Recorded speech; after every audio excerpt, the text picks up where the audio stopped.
రోజుకు వాక్యాన్ని చదువుకొని ముందుకు నడుద్దాం. దేవుడు మనల్ని ఎక్కడ నిలబడమంటున్నాడో, ఎక్కడ సరి చేసుకోమంటున్నాడో కొన్ని మాటలు మాట్లాడుకున్నాం. దేవుని సన్నిధిలో నేను నిలబడిందే దేవుని సన్నిధి. నేను ఎక్కడ పడితే అక్కడ నిలబడతానని మనం అనుకుంటూ ఉంటాం. ఇదే దేవుని సన్నిధి అనుకుంటాం. కొన్ని నిలవబడిన స్థలాలు ఉంటాయి. నిలవబడిన స్థలాల దగ్గర మనం నిలుచుంటున్నామేమో, స్త్రీకూడిన సహవాసం మనం చేస్తున్నామేమో, దేవునితో మనం ఎలా నిలవాలో కొన్ని మాటలు తెలుసుకున్నాం ఈరోజు. ఎజికేలు గ్రంథము 2వ అధ్యాయము 1వ వచనం నేను చదువుతున్నాను. ఎజికేలు గ్రంథము 2వ అధ్యాయం 1వ వచనం. నరపుత్రుడా, నువ్వు చక్కగా నిలబడము అంటున్నాడు. ఎక్కడ నిలబడమంటున్నాడు? ఇక్కడ ఈయన దేవుని సన్నిధిలో నిలబడమంటున్నాడు. నేను నీ నోటికి తోడై ఉంటాను, నీ నోటికి నేను బోరై ఉంటాను. నా మాటలే నువ్వు మాట్లాడాలి. నీ మాటలు మాట్లాడటానికి వీల్లేదు. నీ మాటలు అయితే చాలా ఉంటాయి, అయ్యి నేను చెప్పిన మాట నువ్వు మాట్లాడు, నీ నోటికి నేను బోరై ఉంటాను అంటున్నాడు. మనం అలా ఉంటున్నామో లేదో ఒకసారి మన హృదయాన్ని పరిశోధించు. లోకా సువార్తమానం 21:36 కూడా అంటున్నాడు. కాబట్టి మీరు జరగబోయే వాటినెల్లా తప్పించుకొని మనిషి కుమారుని ఎదుట నిలవబడేటట్టు శక్తి గలవారగునట్లు ఎల్లప్పుడూ ప్రార్థన చేయుటి వెలుగుగా ఉండుడని చెప్పాను అంటున్నాడు. మనం వెలుగుగా ఉండి ప్రార్థన చేయమంటున్నాడు. ఆ రోజుల్లో శిష్యులు కూడా యేసు ప్రభువు వారితో 33 సంవత్సరాలు సహవాసం చేశారు. ఆయన చేసిన అద్భుతాలు చూశారు, ఆయన చేసిన ఘనకార్యాలు చూశారు. ఆయన ఎప్పుడైతే సిలువేశారు, వాళ్ళు ప్రార్థనలో సన్నగిల్లిపోయి నిద్రమత్తులైపోయారు. మనం కూడా అలాగే ఉంటున్నాం. వచ్చినప్పుడేమో రోగాలతో వస్తాం, బాధలతో వస్తాం, ఇరుకులతో వస్తాం, ఇబ్బందులతో వస్తాం. అవన్నీ కూడా గట్టెక్కినాగా వెళ్దాంలే, చూద్దాంలే, వాళ్ళు వెళ్ళకపోతే ఏమైందిలే, ఇంకా వెళ్ళొచ్చులే అనే ఆలోచనలో మనం ఉంటున్నామేమో. మన కుటుంబాలు దీవించబడకపోవటానికి కారణం ఈ అశ్రద్ధే. సాతాను కూడా మన మీద ప్రయోగం చేస్తాడు. వెళ్ళి ఏం చేస్తాడు? కూర్చోండి అక్కడ. ఒక దినం గడుపుటయ్యి, నా సన్నిధిలో ఒక దినం గడుపుటయ్యి దినంతో సమానం అంటున్నాడే. మనం అది పొందుకోలేక సాతానుడు కూడా నువ్వెక్కడ దీవించబడతావు, ఎక్కడ ఆశీర్వదించబడతావు అని సాతానుడు నిన్ను ప్రేరేపణ చేస్తాడు. నీకన్నా వెనక చాలామంది వస్తున్నారు, నువ్వు ఇప్పుడే ఏం చేస్తావులే, ఇంటికి వెళ్ళొచ్చులే అని సాతాను మనల్ని ప్రేరేపణ చేస్తాడు. మనం అదే ఆలోచనలో ఉండిపోతున్నాం. ఈలోపు మన బాధలు మన రోగాలు ఉండిపోతున్నాయి కదా. దేవుడు అంటే దూరం అయిపోతున్నాం, ఇంకా రాను ప్రార్థనలో సన్నగిల్లిపోతాం. అది వద్దంటున్నాడు దేవుడు.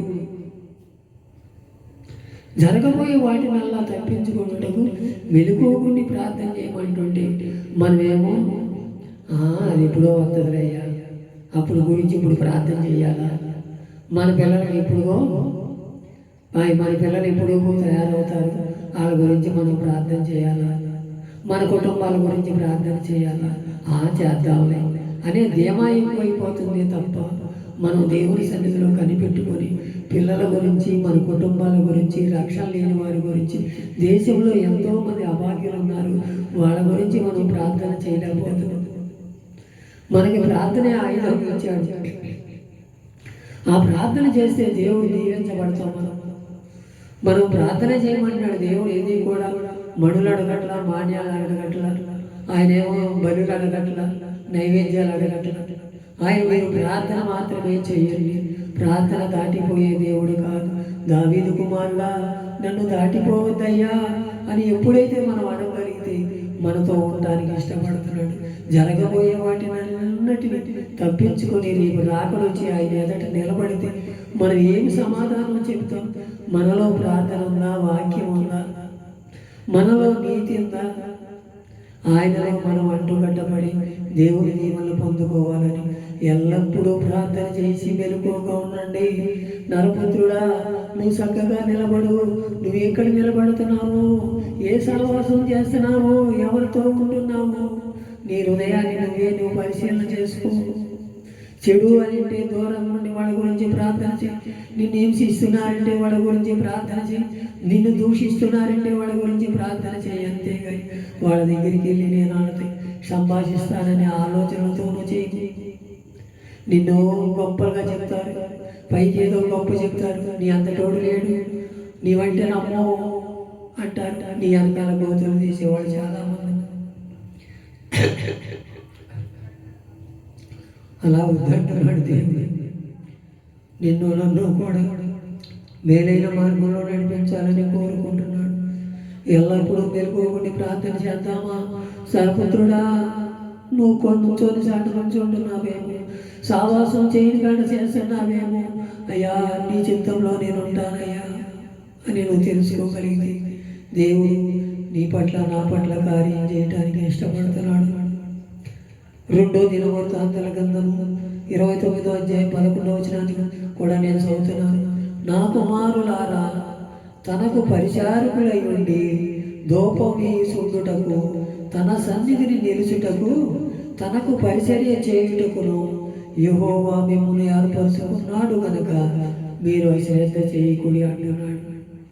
మనం ఊరికినే పిలవలా దేవుడు, ఊరికినే ఈ భూమి మీదకి రప్పించలా. మనం ఆయనకు ధూపం వేస్తామని, ఆయన సన్నిధిలో కనిపెట్టుకొని ప్రార్థన చేస్తామని, ఆయన నిండైన దీవెనలు పొందుకుంటామని పిలిచాడు, నన్ను పిలిచాడు.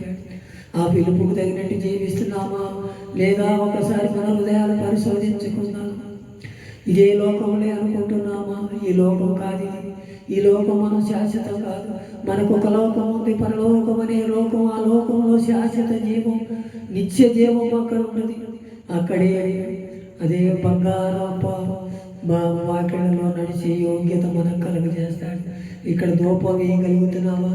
మిమ్మల్ని మీరు ఏర్పరచుకోనండి, మిమ్మల్ని మీరే సిద్ధపరచండి, మీరు సిద్ధంగా ఉండండి. దేవుడి సన్నిధిలో రాకడెప్పుడు వస్తుందో, ఆయన రాకడెప్పుడు వస్తుందో, మన పోకడెప్పుడు వస్తుందో అప్పటి వరకు కనిపెట్టుకొని దేవుడి సన్నిధిలో మనం ధూపం వేస్తే దేవుడు మనల్ని అశ్రద్ధ చేయకూడదంటున్నాడు. అశ్రద్ధ చేస్తున్నావేమో కుమారే కుమార్తెడా, నీవు దేని గురించి అశ్రద్ధ చేయకు. ప్రార్థన చేయటంలో అశ్రద్ధ చేయకు, ధూపం వేయటంలో అశ్రద్ధ చేయకు. దేవుని సన్నిధిలో చక్కగా నిలబడు. చక్కగా నిలబడాలంటే నీలో నీతి ఉండాలి, ముందర యథార్థత ఉండాలి. ఆ తర్వాత అన్నీ కూడా అయ్యే వాటికి అంతగా అయ్యే వస్తాయి. నీలో యథార్థత, నాలో యథార్థత లేనప్పుడు దేవుని సన్నిధిలో మనం నిలబడలేము. మనం పాపానికి దాసులైతే పాపంలోనికి పడిపోతాం. దేవుని సన్నిధిలో మనం నిలబడలేము. ఒకసారి నీ హృదయాన్ని పరిశోధించుకోవాలా? అయ్యా, ఇక మీదటైనా నువ్వు నన్ను ఎక్కడ నిలబడాలో కొన్ని మాటలు నాతో నేర్పేవయ్యా. నరపుత్రుడా, నువ్వు చక్కగా నిలబడు, చక్కగా నిలబడు అని నన్ను మాట్లాడిన మాటలను బట్టి వందనాలయ్యా. అయ్యా, నీ చిత్తంలో నింటానయ్యా. నేను జరగబోయే వాటినన్నిటిని తప్పించుకోవడానికి మనిషి కుమారుని ఎదుట నా కుటుంబాన్ని గురించి ప్రార్థన చేస్తానయ్యా, నా దేశాన్ని గురించి ప్రార్థన చేస్తానయ్యా. అయ్యా, నాకు కలిగిన సమస్తం గురించి నేను ప్రార్థన చేస్తానయ్యా. ఇక మీదటైనా నన్ను దయతో క్షమించయ్యా. నీ సన్నిధిలో నేను ధూపం వేస్తానయ్యా. నీ సన్నిధి నేను అశ్రద్ధ చేస్తున్నానేమో ఇప్పుడు వరకు. నీ సన్నిధిలో నన్ను పడిపోయి కూడుకునే కృపను నాకు దయచేయ్యా.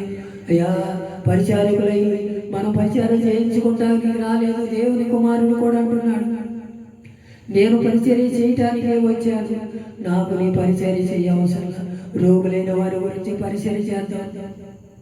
నన్ను ఎవరైనా ఇబ్బందుల్లో ఉన్న వారి గురించి చేద్దాం.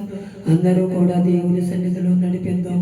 మనమందరము కూడా ఏక మనసు ఏకాత్మతో చక్కగా నిలబడి దేవుని సన్నిధిలో మనం కడుపై భక్తులు కూడుకుంటే సాధారణ మన దగ్గర నుంచి కోట గోడలతో కొట్టి పారిపోతాడు. ఒక దారిలో వచ్చినోడు 7 దారిలో పోతాడు.